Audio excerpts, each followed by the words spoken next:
Adi irranu ansite Ulaya doromo addunyaat labsite OMN nagadi irranu ansite OMN ulfaatu rorro godaansite Afaan cunqurfamoota OMN dhokata ifa goota OMN Afaan cunqurfamoota OMN dhokata ifa goota OMN Iccitii gabroomsaa ol qabdee lallabdee mataa saba keenyaa qabsoodhaan ol qabdee situ babaasaa paaswordii diinaa OMN situ babaasaa iccitii diinaa OMN Kale salle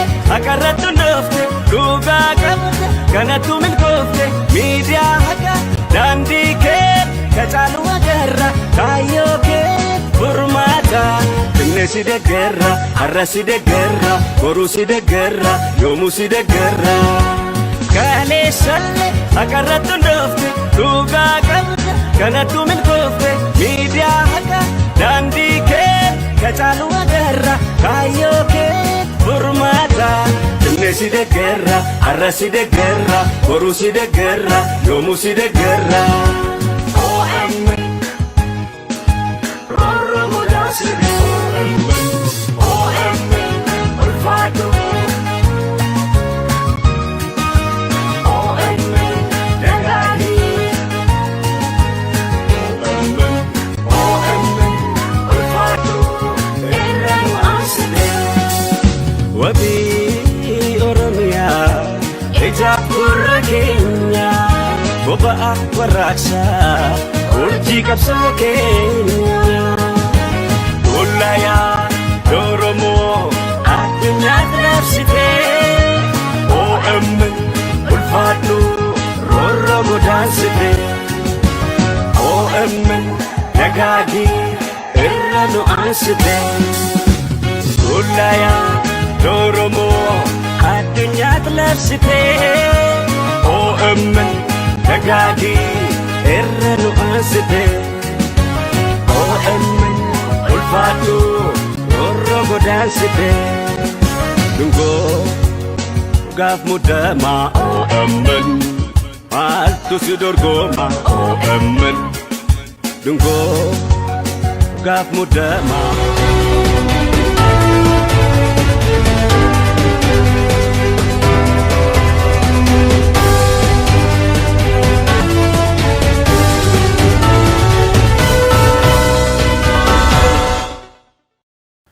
Egaa kabajamtoota daawwattoota keenyaatiif dhaggeeffattoota keenya amma immoo kutaa lammaffaa turtii Jawaar Mohaammad wajjin goonetti isin dabarsina ammas nu wajjin turaan isin jedha. Garuu Abdii Raggaasaatii fi warri kaanii harka lafa jalaatiin waraana akka mootummaa waamutti Abaa'oo Shanee jedhamu wajjin walitti dhufeenya qabu kan jedhudha. Abdii Raggaasaa nan beeka kanaaf na aarsa bira.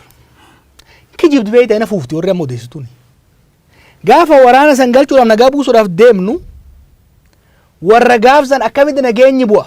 Boorana gaafa dhabne miliyoonaan kafalanii waraanni akkan galle qondaalonni mootummaa har'a Abaa'oo irratti quba qaban kun.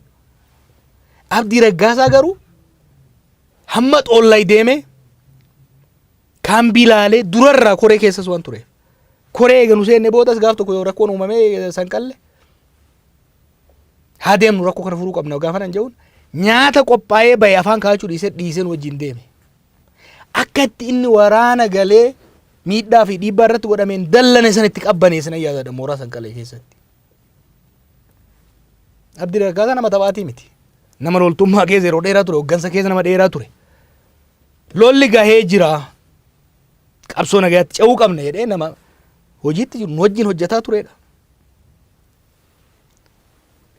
Kan nama biraan beeku. Abdii Raggaasaa waan isaan jedhan kana keessa hin seenuun nan mallatteessa kana. Maaliif wal beeyna waliin hojjechaa turre. Soba kun wanni akkasitti isaan oofan. Abdii Raggaasaa saniif miti kan hidhan sitti hima. Jarri kun imaammata Oromoo qoqqoodanii laaffisanii filannoo kana ittiin hatan kan barbaadaa jiran.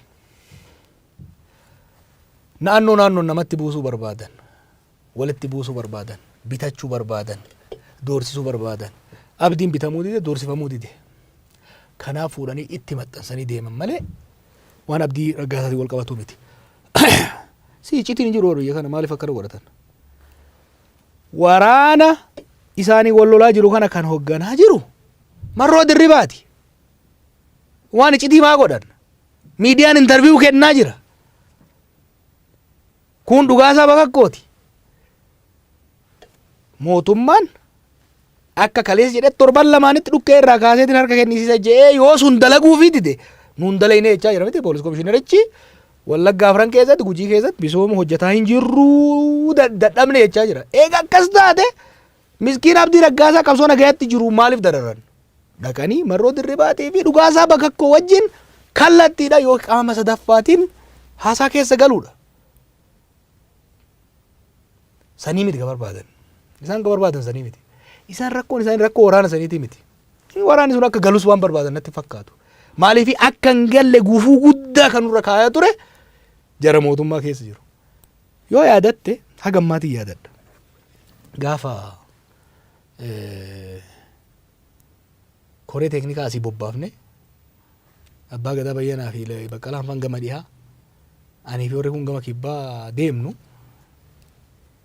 akka nu bobbaane shira meenya shira ture keessaa tokko waraana amansiifne deemaa turre beeki galchuudhaaf. Mootummaan Itoophiyaa araara jedhamu kana quban qabuu jedhe Jeneraal Biraanuu Juulaa gadi ba'e.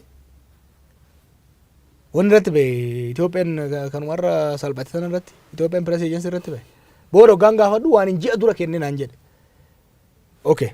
Inni ji'a dura yoo ka kennu taate inni waan sobolee natti fakkaatu warri garuu gaafsan miidiyaa san irratti gaafsan baase gaafa nu deemu hennu. Yoo adatti Marroon miidiyaa irratti ba'e kana ka kenne. Asiin abbootiin gadaatiif koreen teeknikaa araarri bu'e jedhanii nu sobanii asiin garuu mootummaan araaruma kanaan beekuu jedha kanaafuu amanee hin galuu jedheeti kan gaafsan murteesse.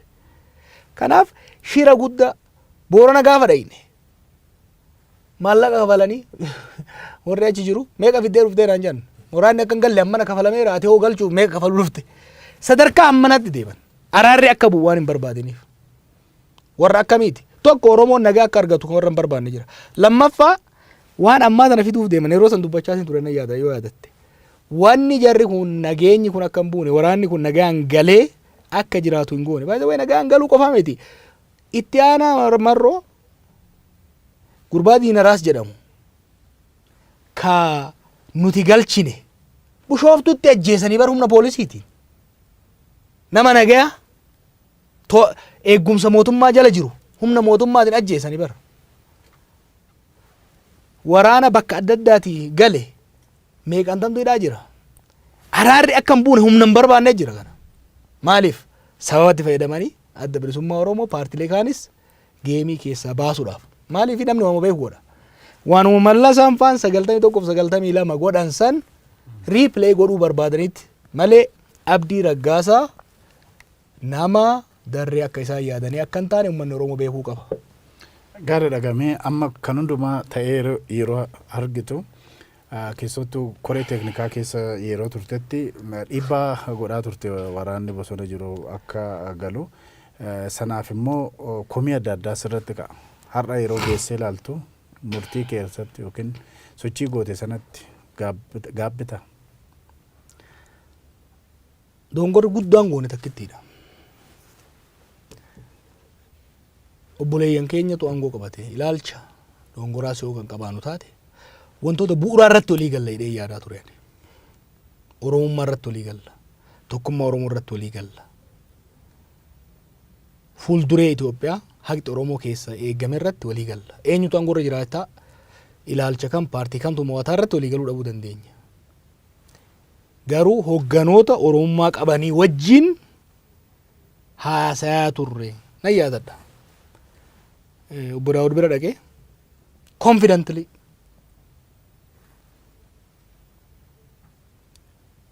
Abiyyi fi Lammaan ejjennoo ani qabuu fi ati qabdu irraa adda hin qabanii waa'ee nagaa Oromiyaa irratti jedhee yeroon itti mormuun yaadadha. Dongorri guddaan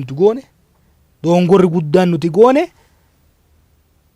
warri aangoo irra bahe ilmaan Oromooti kaleessas dhiibbaa wayyaanetiitu hacuuccaa wayyaanetiitu Oromootti isaan jallise malee Oromoon akka miidhamu, Oromoon akka cunqurfamu, Oromoon lola keessa akka galu, tasgabbii akka dhabu hin barbaadan jedhee hin shakkine. I trusted them. Dogongorri ani argu achi. Isaan amanuun dogoggora amma. Dogongora guddaa ture. Maaliifi isaan yeroo bitatanii aangoo gadi cimsachuuf malee biyyi kunis uummanni keenyas gama dimokiraasiitti akka cehu fedhii qabaachaa akka hin turin mul'ataa ture yeroo sanitti. Yeroo tokko tokko beektaa willful ignorance waan jedhamu jira. When you want to believe nageenyi biyya kanatti akka bu'u, ce'umsi keenya nagayaan akka ce'u akka godhamu, hireen Oromoon dhiiga isaatiin fide kun akka milkaa'uuf hawwii guddaa qabaachaa waan turreef yoo yaadatte gama jalqabaa irratti Abiy mormaan ture. San hunda dhiifne wanni kun milkanaa'uu qabaa jennee cichine hanga manguddicha Daawud Ibsaa live TV irratti itti iyyanutti kan deemne garaagarummaa fedhes yoo qabaanne tarii jarri kun walitti aaree wal amanuu dhabaniiti malee Oromummaa irratti, Oromiyaa irratti, nagaa irratti garaagarummaa hin qabanii jedhee waan yaadeef san dhiibaa turre lesson learned baranneerra. Garuu kun akka dhufuun beeka Jawaarii tarkaanfii sana fudhataa kan ture abaa'uudhuma dadhabsiisuuf malee rakkinni kun gara boodatti akka dhufu hin beeka. Lammatas immoo otoo jara namanin jennu amanee kana kan godhe abaa'uudhuma dadhabsiisuuf malee lakki dogoggoraa takka mamma jettu kanarraa miti kan jedhan jiru. Gabaabatti maal jettu? Dhugaa dubbanne ana abaa'uus dadhabsiisuun barbaanne yeroo sanitti. Abiyyis dadhabsiisuun barbaanne.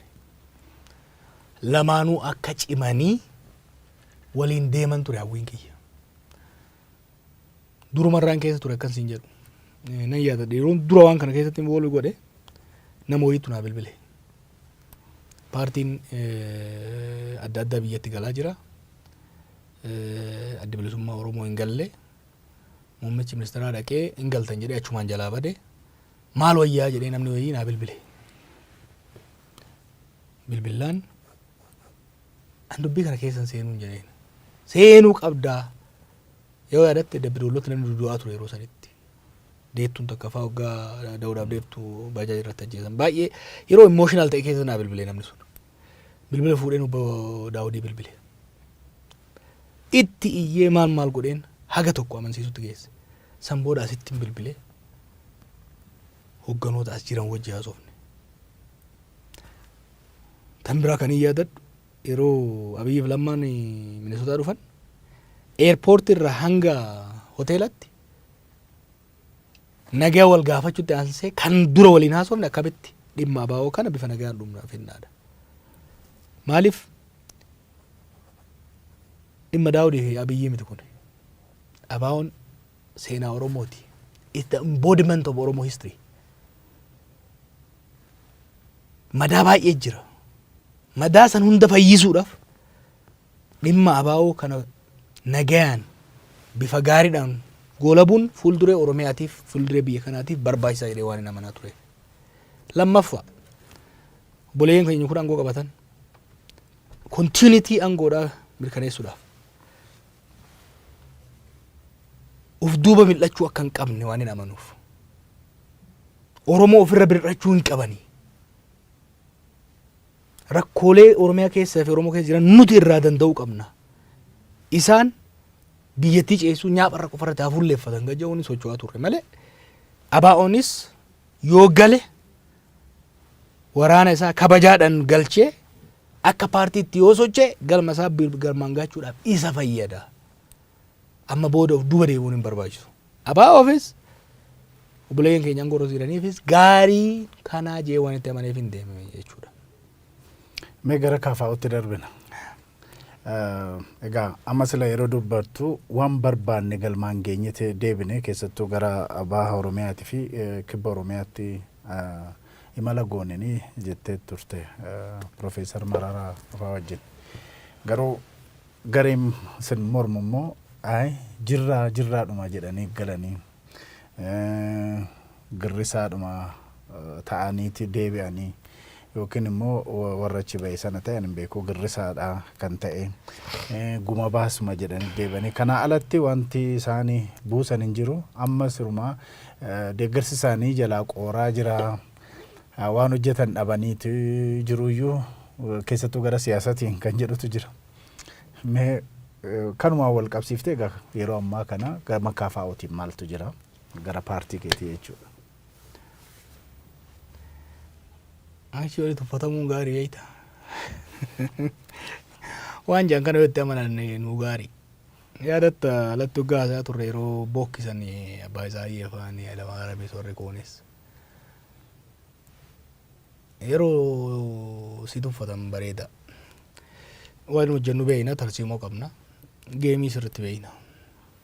Kanaaf akkuma reefu siin jeetti duula goone namoonni baay'ee yeroo san maaliif dursanii duula godhanii kan jechaa turan. Tokko lama sadii afur waan irraa argachuu qabnu lafa keenyatti kan kaane. Profeesar Mararaa kana namni beeyta laaftutti laala. Akkasii miti. We have a strategy. Electoral strategy bareeda qabna. KFO'n waggoota 23 yeroo turetti filannoo hedduu keessatti yeroo hirmaate muuxannoo qusa lafa kaayete qaba. Profeesar Mararaan akka hayyuu siyaasaa guddaatitti filannoon ce'umsaa maal akka fakkaatu sirriitti beeka. Anis akka nama siyaasaa qorateetii fi sochii uummataa keessatti hirmaataa turetti beekna. We have clear cut strategy. Hanga ammattuu waan hojjennetti itti quufnee baay'een isaa inumaa irra dabre. Amma waan sodaadhu tokko waan akka ta'e beektaa. Dubbiin akka gaafa duraa 2020tti bakka barbaanne geenne 2018tti akka dhufnedha. Clear cut strategy qabna. Yoom maal akkamitti eenyuun hojjetamuu qaba kaja'u lafa kaa'anneerra. Baay'ee waa irraa miti akka isaa yaadan wanni gurreefnee miti kan seen. Akkuma dhaabaniin Baqqalaan Ameerikaa dhufe. KFO'tiin seenaaf hin seenuu beekamu baatu malee yeroo dheeraa fudhannee aanaa isaa Profeesar Isqeel istiraatejii hojjechaa kan turre filannoodhaaf. San booda Awurooppaa Profeesar Mararaa Dajanee Faddisuun dhufan. Dahoo qabannee Jarmanitti waa'ee filannoo kana irratti waan hojjennee jira. San hojiitti hiikaa jirra jechuudha. Girrisassaa jedhanii hin jirru haa jedhan barbaadanii hin jirra akka gaarii jirra. Akka jirru immoo itti agarsiifna. Yeroo barbaachisaa ta'etti waan barbaachisaa ta'e hojjechaa deemna jechuudha. Filannoo irratti shakkii hin qabnu nu tarsiimoo gaarii qabna. Hojii hojjetamuu qabu immoo walakkaa ol jarri akka nu hojjetutti hojjenna. Kanaaf gara KFO'tiinis gara dhaabbilee mormitootatiin rakkoo hin qabnu. Osoo nu jiraachuu baanne osoo nu waan kana godhuu baanne Oromiyaa irraa abdii kutanii gara kibbaa qajeelanii. We know waan hojjetaa jirru kana irratti deeggartoota keenyaafis uummataafis warra nu mormuufis wanni ibsinu filannoo nagaa tarsiimoodhaan masakamne sagalee tokko uummata keenya akka argannutti karoo lafa kaa'anneet kan socho'aa jirru. Kana irratti qophii qabnaa kun homaa rakkoo hin qabu. Amma ibsuma OMN fi KFO isa dheengaddaa jechuunis Maarch 8dhaan wal qabate tokkummaa uummataa irratti miidhaa geessisaa jiru. Kanaaf warra miidiyaas haa ta'u paartilee siyaasaa irratti tarkaanfii fudhatamaa kan jedhudha gara mootummaatiin kan himame. Kanoo attamitti ilaaltu keessattuu karaa boordii filannootti dhiibbaan irratti deemsifamaa jira kan jedhus gama sana wanti himattantu jira. So kana wajjin yeroo ilaaltani KFO'n yeroo ammaa kana dhiibbaa akkamii keessa jira haala akkamii keessa jira? Tokkummaa kijiba Haile Sillaaseen osoo faarsu qaare. Haile Sillaaseen faan waa irraanfachuu jedhe gurbaan. Haile Sillaaseen asii waggaa 85ffaa isaa keekii hagam Itoophiyaa bal'atu tolchisee nyaachaa wallo yeroo beelaa turutti yeroo ummanni fincilee deemaa turetti tokkummaa Itoophiyaatiin sobaat Hayilamaariyaam Gammadaa faa fannise Maammoo Mazammar faa fannise Taaddasaa Birruu faa biyyaa baase maqaa tokkummaa Oromoo tokkummaa Itoophiyaatiin kaayyoon dhugaa biyya saamu abbaa irrummaa dagaagsu ture. Warra immoo saamicha kana fakkeenya Taaddasaa Birruu fudhatte maaloonni ni balleesse. Algaan gusaa nama tursiise. Taaddasaa Birruu namni baay'een beeku. Taaddasaa Birruun gaafa Haayile Sillaaseen asii dhiyeessee faraxxatee Ingilizitti gale abbaa isaatii fi gootota Oromoo naannoo kanaa wajjin ta'uudhaan nama Xaaliyaaniin lolaa ture amata umrii xiqqaatitti nama Moqodishootti hidhame. Biyya isaatiif jechuudha. Yoo dhuguma biyyummaadhaaf taate achirraa bahee ummata kiyyan barsiisa dukkanuma keessaan baase jennaan tokkummaa Itoophiyaa diige Oromoon barsiisa jechuun Oromoo fi waa godha jechuun biyya diiguudha. Kan biyya diigu warra maqaa Itoophiyaa jala dhokatee biyya saamu ummata ajjeesu abbaa irrummaa hojjechuu barbaadudha. Haayile Sillaasee osoo san jedhu waraanummaa isaa lafaan dhahe. Darguun amata 17 maqaa Itoophiyaa Oromoo maqaa tokkummaa Itoophiyaatiin osoo kakatu. Maqaa Itoophiyaa gaafii dhugaa ummata Eertiraa nagayaan fixuu dhiiset tokkummaa Itoophiyaatti diiguu deeman jedhee waraana itti buusee ummata biyya kanallee ficcisiise ofiifillee qaare. Eertiraallee nan beeku. Ummatni Oromootii fi ummanni Somaalee fi ummanni Tigree bakka barbaade guutuutti illee gahuu baatu Itoophiyaa olaantummaa garee tokkoo fi sirna abbaa irree jala jirtu san ofirraa kuffisanii sirna wayyaanitti dabran. Wayyaaniinis tokko irraan baratu beekta. Biyya kanatti tokko irraan baratu rakkoon sani. Warri wayyaaniitis federaalizimii dhiiga ummataatiin dhufe haayijaak goote olaantummaa garee ofii irratti shuumte warra saba ofiitiif qabsaa'u warra dhugaa ummataatiif qabsaa'u dhiphoota warra ummata diiguu barbaadu warra shaabiyaan ergamu warra maaliin ergamu jettee osoo nama fixxu osoo nama hiitu isillee irraan olle qaaritee jechuudha. Warri ammaatti somaa waan haaraa fidanii hin jiran. Kaafaa'oonis abaa'oonis ONLFs hundumtu dhaaba kaleessa uumamee miti.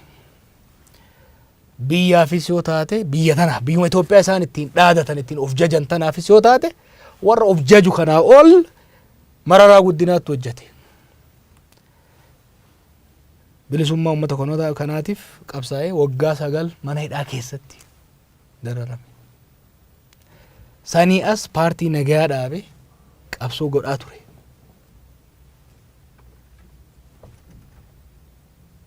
Warra isa abaartuu fi tokkummaa diiga jettee odeessitu kanaa'u hunda isii haahuu poolitikaa yuunivarsiitii keessatti barsiise harka qabee akkatti waa barreessan akkatti waa yaadan kan isaan barsiise isa. Itoophiyaan tokkummaa Itoophiyaatiif dagaagina Itoophiyaatiif hayyoota akka Mararaa ol namni hojjete mee gadi haa ba'u bilxiginnaa sana keessa ilaalla. Kanaafi kakuun maqaa Itoophiyaatiin godha waan biraan beekan waanuma abbootiin irree isaan dura godhan san irra deebi'anii isaan illee irsoo mimokkiruu jira tokko jiraani. Sanuma irra deebi'anii ittiin deemuudhaaf wixxifataa jiran malee nuyi kaafaa'uun walqixxummaa sabootaatti amana. Biyya haqi ummatootaa keessatti eegamte. Ummanni saboonni qe'ee ofiitirratti mootummaa ofii filaniin bulaa heera ofii tumataniin bulaa naannoo ofiitirratti karabbi isaanii kennirratti qabeenya albuuda bishaan lafa biyyee diinagdee rabbi isaanii kennirratti saamamuu fi saamsifamuu osoo hin taane osoo qabanii agabuu osoo hin taane osoo qabanii biraa baqatanii irbaata qurxummii ta'uu osoo hin taane qabeenya irratti abbaa ta'uu barbaadan. Itoophiyummaa kijibaa eenyummaa sabaaf sablammootaa hin calaqqifne san keessatti haqaaramnee micciiramnee hafuu osoo hin taane Itoophiyummaa Oromummaan keessatti calaqqistu, Somaalummaan keessatti calaqqiftu, Walaayitaan keessatti calaqqisu. Taa sabaaf sablammoonni keessatti calaqqisan Itoophiyummaa waloodha. Itoophiyummaa Minilik ol kaaftee faarsaa aanolee waakkattu kitaaba keessaa baaftu osoo hin ta'in Itoophiyummaa nama nyaata bineensa akka mangistuu uummata fixaa ture san akka gootaatti faarsitee kaarramaarra irratti yaadannoo isaa dhaabuu barbaaddu osoo hin ta'in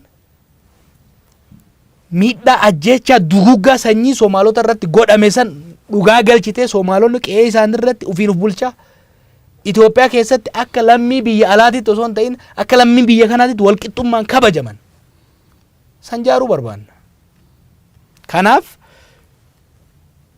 tokkummaan biyya kanaa kan itti fufuu danda'u Itoophiyummaa kijibaa Haayila Sillaaseef mangistuun ittiin faarsaa turaniin osoo hin ta'in ittiin kakachaa keessaan biyya saamaa uummata ittiin fixaa turan san kooppii godhanii korrojanii ittiin deemuudhaan osoo hin ta'in walqixxummaa dhugaa saboota siyaasaa keessatti diinagdee keessatti saboonni qe'ee ofii irratti ofiin of bulchanii biyya immoo akkaataa cimina akkaataa bal'ina isaaniitiin akkaataa gumaata isaaniitiin aangoof diinagdee ittiin qooddatanii bulan jaaruu barbaanna. Tokkummaan Itoophiyaa dhugaadha. Walqixxummaa sabootaa haqa sabootaa ofiin of bulchuu sabootaa irratti hundaa'e malee hawwii abbootii irree hawwii abbootii irree maqaa Itoophiyaatiin kakachaa biyya saamuu barbaadan biyya gurgurachuu barbaadan uummata cafaquu barbaadaniin hin taatu jechuudha. Gaariidhamee gara dhumaatti haa dhufnu. Filannoo baranaa keessatti nan hirmaadha jette garuu waa'ee lammummaa keetii amma ammaatti wanti barame hin jiru. Keessattuu boordii filannootii fi sagalee reediyoo Ameerikaa yookiin VOA wajjin yeroo baay'ee hin dhaggeeffanna. Dhimmi namoota biraarra kan biyya alaarraa galanis haa ta'u kan biyya keessa jiran irraas haa ta'u dhimmi yeroo baay'ee ka'u dhimma Jawaar lammummaa Jawaar dhimma lammummaa keetii sun eessa ga'e maaliif immoo ishoo guddaa ta'eetuma biyya kana keessatti baay'inaan odeeffamaa jira.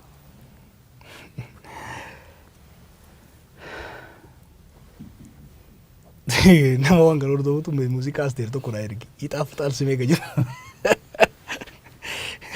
Waa maqaa kiyya kana gabaabate Jawaar kan jedhu dheeressee maqaa raayishaa wayii itti kennuun qaba. Abbaa sodaarraa hubee abbatteefti beeyta. Wal beeynaami. Dhugaan garam akka jiru beekan.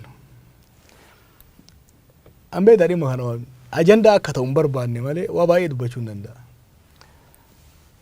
Ani biyya alaatti illee lammummaa biyya alaa kan hin fudhanne dhugaa fi lammummaa Ameerikaa argachuu kiyyatti nan gammada bakka osoo fedhetti ittiin socho'uu danda'een jira.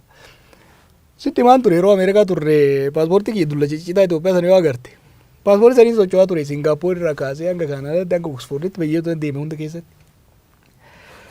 Paaspoortii haaromfattu achitti birrimaa fi appilikeeshinii fi fingarpiriintii ergita.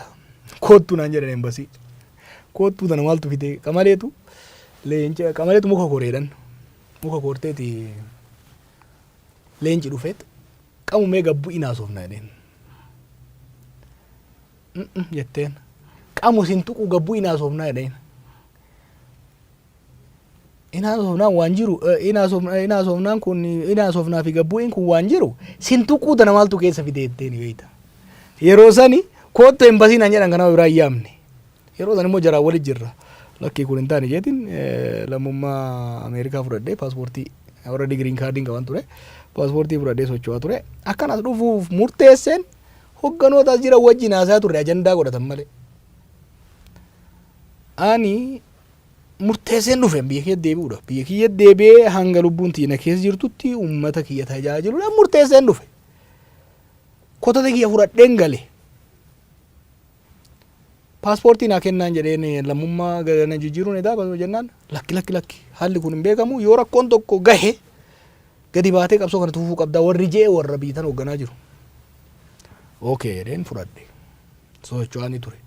Booda hoggaan dubbiin deemtee filannoo kana seenuu waan hin qabuuf. Ufumaa ajandaa godhu eegalanii beeyta. Baay'ee warra miidiyaa wacuu kana waajjira muummicha ministeeraatii fi waajjira ODP keessa ajandaan kennamaafii ture. Lammii biyya alaa ta'ee akkamitti poolitikaa biyya kanaa boorcaa jedhan. Namoota filannootti hoggaan seenuu hedduu lammummaa nan deebisaa jedheetiin uummatatti hime. Lammii biyya alaa ta'uu isaa naa hime dhoo isaan hin jiru. Nan deebisaa jedhe. Dhaqee Ameerikaa dhaqee waan irraa eegamu fixadheen deebi'e. akkan deebi'een embasii Ameerikaa beellama qabadhee dhaqee paaspoortii kiyya deebisee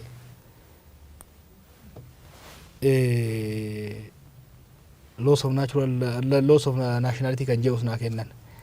Akka nama yaadutti maal sitti fakkaata rakkoon? Dura lammummaa hin dhiisuu hin sodaataa jedhanii yaadaa turan. Beekta namni miizaan ofiirra taa'udha si kaaya. Ofii sodaattu waan ta'aniif. Qabsoon tun maal akka taate, qabsoon tun eenyufaa nyaattee aarsaa akkamiin akka geette as geesse waan hin beekneef akkuma ofiitti nama miizaanan beekta irra laalullee hin ta'u. Dhiisuun sobaa jedhan. Kana barbareessallee turanii. Okay. Dhiisuu hoggaan murteessu immoo yaadni isaanii maal ture? Warra Ameerikaa kana asiinis kadhannee asiinis dhiibbaa irratti goonee maal goonee dafanii akka hin finneef ji'a waggaa tokko akka jalaa fageessan paaspoortii deebisuu fi lammummaa dhiisuu jedhanitti yaalan. Ameerikaan biyya seeraa malee biyya shiraatii miti. Konsekwensii isaanii waan beekaniif yeroo gabaabaa keessatti kiliraansii dhibbatti naa kennan.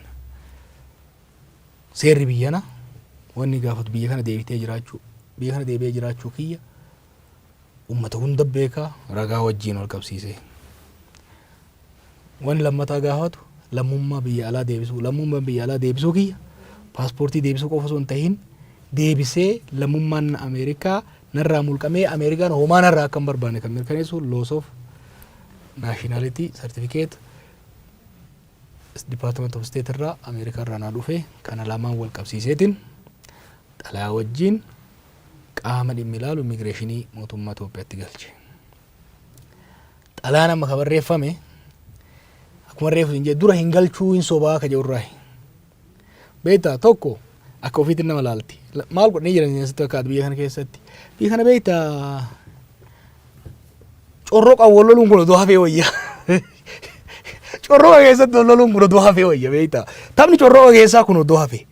Maaliif biyya kanatti seera cabsanii nama lammummaa biyya alaa qabuuf paaspoortii kennanii jiran nan beeka. Biyya kana keessatti seera biyya kanaa cabsanii national security sensitive matter by the way ani waan dhimma kana nan beeka.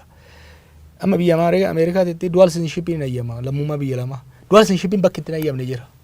Dhimmoota nageenya biyyaa wajjin wal qabatan. Waajjira pirezidantii jaarmaa basaasaa ministeera hajaa alaa keessa hojjechuu hin dandeessu. Strictly citizenship issue hordofan. Asitti garuu waajjira muummicha ministeeraa keessa lammiilee biyya alaatti hojjeta. Dhaabbilee adda addaa keessatti lammiilee biyya alaatitu hojjeta lammii biyya alaa qabatanii. Kana hunda ajandaa goonee akka dubbannu hin barbaadu. Firfirsuun hin danda'ama yoo kun reefu corroqa keessaa taphannu yoo jedhame. Kana hunda ani waa'ee lammummaa waan hin dubbatiniifi waan naagale jira. Namni baay'een keessattuu siyaasaa keessatti hirmaataa ture biyya baqaa ka ture filannaa isaatiin alatti lammummaa biyya ollaa biyya adda addaa qaba. Namni kun dhufee biyya isaa yoo tajaajila rakkoon qabu. Kanaaf dhimmi lammummaa kiyyaa gama kiyyaa waan irraa eeggamu hunda fixee jira. Haqan taane namarra kaa'ullee hin barbaachisu hanga ammatti warri immigireeshinii illee jallina isaan daba isaan hojjetanii agarre. Seeruma hordofanii fixaa jiran jeetiin abdadda. Boordiin filannoo garuu waan isaan nyaateef naan galle waan isaan hin galchine keessa galanii waan baay'ee borcaa jiru. Isaanis keessaa bayan jennee kan abdannu kanarra jirra amma. Amma sababa kanaanii kafaa'uunii fi Jawaar gara filannootti filannoo irratti akka hin hirmaanne godhamuu danda'a kan jedhutu jira. Boordiin filannoo amma waa'ee lammummaa kee mirkaneessanitti akka hin hirmaanne gochuu danda'a. So wanti kun kan deemaa jiruu fi kanaaf jedhamee sodaatamaa jira yookiin dubbatamaa jira.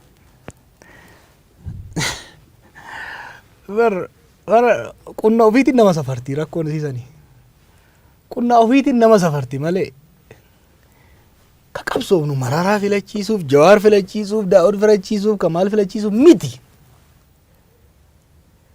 Kan qabsoofnu mootummaan Oromoof Oromiyaa, mootummaan Itoophiyaa ummataan filame akka ijaaramuufi. Abbaan fedhe keessaa hafu abbaan fedhe sababa meeqa tuulanii hambisanii hidhaa jiru nama baay'ee barka hidhan akka filannoo keessatti hin dorgomneef. Nullee ajjeesuu danda'an. Waan tokko garuu uummata Oromootiif kana hunda qophinu. We're ready. Ka hidhamuufis ka seera sawasatanii hambisaniif ka hidhaniifis we have backup plan. Abadan. Kam September maskaram irratti fulbaana irratti Oromiyaan mootummaa filameen bulti. Jawaar filamuu dhabuu danda'a, Maraaraan filamuu dhabuu danda'a, Ibsaan filamuu dhabuu danda'a, doesn't matter. Maal filamuuf qabsoofne nu aangoof hin qabsoofne. Uummata keenya aangeessuudhaaf, dhugaa uummata keenyaa galchuudhaaf, warra aangoo malee kaayyoo biraa hin qabne, warra barcumaa malee dachi isiin irra teessisan hin beeyne, warra barcumaa malee aarsaa wareegama waggaa 50 ummanni kun itti kafale hin beeyne,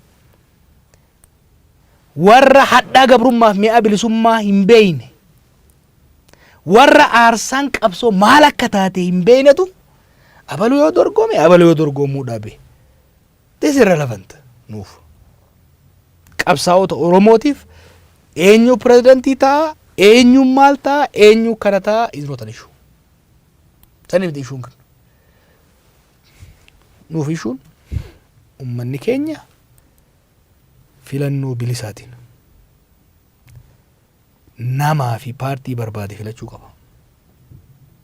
Kan ammoo akka danda'u kadhaa osoo hin taane dhiigaan injifannoo argateedha. Har'as kadhaan osoo hin taane seeraaf sarara isaa qabatee qabsoo isaatiin ni godhata. Gorsi ani jara biltiginnaatii qabu maallaqa guddaa qaban. Maallaqa saniin dhangalaasaa dorgoma.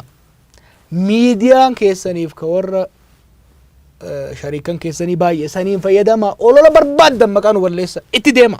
Halaali kun rakkoo hin qabu. Karaa ture hin dhabnu. Caasaa mootummaa harkaa qabdanii.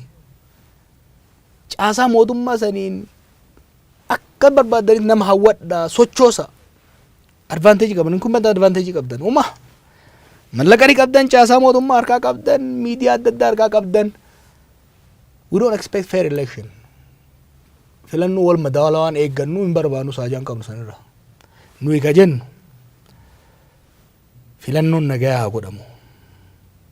Filannoon nagayaa haa godhamu. Nulleen hiyyummaa teenyan akaayii qabnu saanii xiqqoo takkatti kooboo xiqqoo takkatti haa dhiyeeffannu. Isinis birrii naggaatee asii doorsiftanii harka micciirtanii irraa fuutaniif ka araba irraa liqeeffattaniin ka faranjii irraa isinii dhufuun walitti naqadhaa birrii teessan gootaraa guuttadhaa ittiin as dhiyaadhaa. Dhiyaadhaa rakkoon hin jiru. Miidiyaa qabdanis nutti duulchisaa maqaa nu balleessaa rakkoon hin jiru. Waa lamarraa fagaadhaa. Tokko humna nageenyaa fayyadamtanii poolisii waraana fayyadamtanii uummata keenya deeggaraa keenya doorsisuun sun fudhataman qabu. Lammaffaa seera dayattanii seera jalliftanii jallinni ittiin deemtan sirrii miti irraa deebi'a. We don't expect fair election. We demand free election. Itti haasennu uummata keenya itti haasennu birriin isaanii tarsiimoo keenya yoo caale. Caasa mootummaa isaa qaban jaarmaa lallaaftuu nuti qaqqabnu kana yoo caale. Tokkummaan Itoophiyaa isaan faarsan kuni uummata keenya biratti oromummaa isaa caalee yoo itti urgaa'e isaan haa filatu. Uummanni garuu waan nu taaneef isaan taane adda beekee imaammata nu dhaggeeffate seenaa teenya kaleessa qorate murtee murteessu. Yoo maallaqa isaaniitiin, caasaa isaaniitiin, miidiyaa isaaniitiin, olola isaaniitiin caalamnee mo'amne homa mormituu taane itti fufna dimokiraasiin biyya kanatti akka ijaaramuuf barbaanna. Yoommoo uummanni keenya nu filate mirga mormitii tokko isaanii eeyne isaan dhiisi warra kaleessa uummata keenya fixaa tureeyyuu ka dabarte gundoo taafte guddoo jennee dhiifama goonee fi dhiifne magaleetti. Isaantu waan hate irratti lolaa jira malee. yoo mo'anne mirga isaanii eegnee fi ummata keenya hoggansa isaanii malu lafa keenya ittiin deemaa jirra. Baay'ee kan hoggaa jennu nama lama sadii argamaniiti. Hoggansa gubbaa hamma gadiititti gandaa hamma federaatitti Oromiyaa miti biyya tana tolchee bulchuu danda'u qabna. Kan yoo jennu miseensa paartii KFO KABO yoo akkasii miti jechaa jirru. Uummanni Oromoo ofiin of bulcha. Rabshaan kun hundi jeequmsi kun hundi korrapshiniin kun hundi kufaatiin biyyaa salphinni biyyaa ka dhufe nama waa beeku nama waa danda'u nama quuqama sabaa qabu dhiisanit toltullaa ajajamtu garaaf bultu angootti waan ol yaasaniif karoorri nu qabnu nama nutti amanuun sirna mootummaa itti guutuu osoo hin ta'in nama ummatatti amanuu fi ummanni amanu nama beekumsa foorjidii bitatee miti dirii sirnaan qoramee barate nama muuxannoo kijibaa mallaqa kafalee barreessifatuun osoo hin ta'in ragaa dhugaa dhiheeffatu araddarra hamma olitti sanuummoo kafilame goona jechuudha. Gaafas biyyi kun qaanii keessaa bahe. Itoophiyaa kan balleesse Oromoo kan balleesse ilmaan ishii beekumsa qaban ilmaan ishii naatoo qaban ilmaan ishii dandeettii qaban moggatti dhiibamaniit baqa mudataniit mana hidhaa ta'aniit warri garaaf bulu warri beekumsa hin qabne warri amanamummaan isaanii warra isaan shuume malee warra isaan dhale warra isaan guddiseef hin ta'intu bakka wal bira dabre. Kanaaf rakkoon uume kana gaddaa bulaaf nu qophiidha. Gaara dhagaa hin laalla nutis hunda keessaniiti. Jawaar Mohaammad egaa yeroo bal'aadha fudhannee mari'anne hangama kiyyaan fixeera. Naaf wanti jettu yoo jiraachuu baate daawwattoota keenyatti egaa nagaa dhaabne addaan baana. Daawwattoota isiniif hin dhaamsa qaba. Uummata Oromoon ganina. Don't do it. Isinitti himu. Umrii hangan jiraadhe kanatti. Umrii hangan jiraadhe kana walakkaa ol siyaasaa keessan ture. Baay'een arge. Nama Oromoo ganee dabartee fi nagarre ka salphate malee.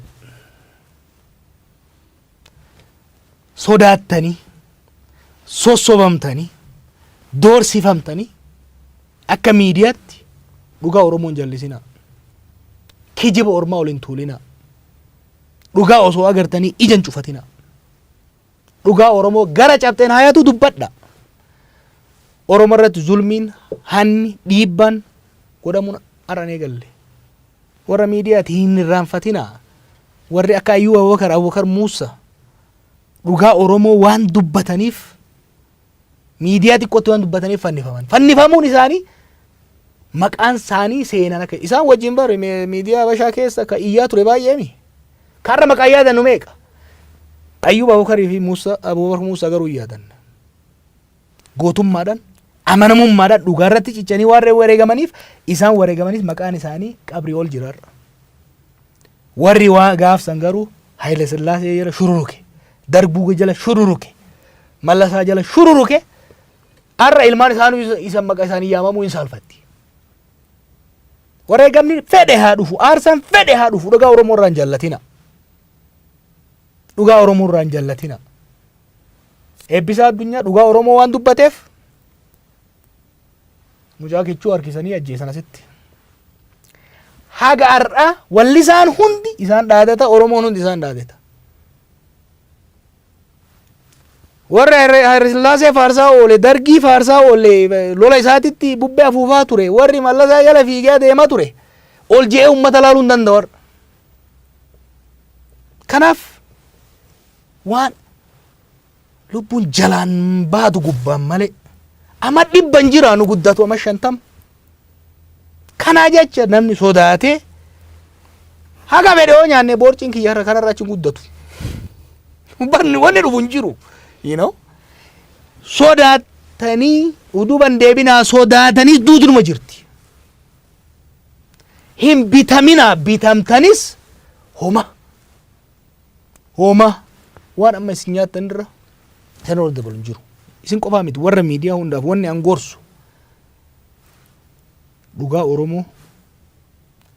Oromoo lafee qabsaa'otaatiin as geessitan dhugaa Oromoo seenaa miti barkaasaa turre waan namoonni har'a ittiin qoosan kana bar seenaa miti waa'ee Taaddasaa waa'ee Elemoo waa'ee Baaroo haadhiifnu seenaa suni waggaa 3 waggaa 4 waggaa 2 dabre kana keessatti nama keenya irratti waan ta'u dhuma irratti uummata Oromootiif wanni an dabarsu tokkummaa Oromoo kee tokkummaa kee cimsi wanni biraa hin dhaqqaba qawween osoo caalamnu maallaqaan osoo caalamnu dippiloomaasiin osoo caalamnu kan as geenye tokkummaa Oromoo cimsineeti tokkummaa Oromoo kana immoo lafatti finne kaarra gowwaa fi gantuun Wallaggaa Faarsii Shawaa Faarsii maaliif jettee nama keenya Islaamaa Kiristaana jettee walitti buusuudhaaf fiigdu kana aarsaa itti kafaleeti Taaddasaa Birruu fa'aa faatu maaraga lafa kaayee dheeraa dhaqeeti Bariisoo Waabee faatu amantiin hin qoodamnu jee shinnigatti wareegameeti lafatti miti lafeen jaarree asiin geenye lafeen tokkummaa lafeen jaaramte sana akka mansalaalatti fayyadamneet salphina abbaa Isaayyafaa jalatti nu gotan turan san keessa of baafneet har'a kabajaa hanga tan argachuu dandeenya har'as tokkummaa keenya diiguu warri barbaadu bitamaan nu keessa jirus haa taatu gowwaan nu keessa jirus haa taatu diinnis haa taatu abbichaan Wallaggaaf Shawaa walitti naquu fiigu Harargeef Arsii walitti naquu fiigu har'a abbichaan gandummaa faarsuu fiigu qilleensa amantii afuufuuf deemu waan tokko shakkina uf duuba isin deebisuu barbaada masalaala isin kortanii ol baatan san sadarkaa isin takkaan irraa baasaa akka jiru beeka amma kufnaan immoo ol deebi'uun hin jiraatu kanaaf tokkummaa keessan cimsaa dhugaa teessan gadi lakkisinaa jaarmaalee keessan cimsaa qophaa'aa laaftuun taatu amma itti aantu tun tadhumaati garuu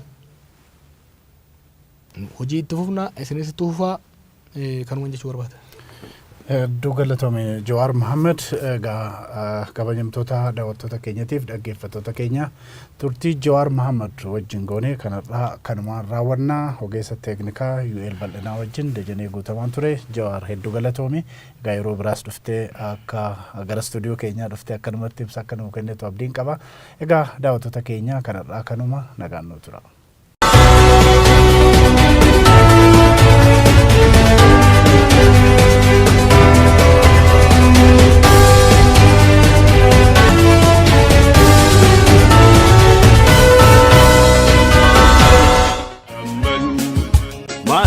Dorgoma OMN mul'ata keetifaa irratti biqiltee daandii bilisummaa qeerroo gurmeessitee motora qabsoo situ sochoosaa OMN rakkoo sabaa koo situ gabaasa OMN borii fille egeree dhaloota hireen kee akka galukota kayo ramota rekosia safrika subatu formata kallacha sabota wabi oromota magazina yota bori fille egerena nota hirenke akagalukota kayo ramota rekosia safrika subatu formata kallacha sabota wabi oromota magazina yota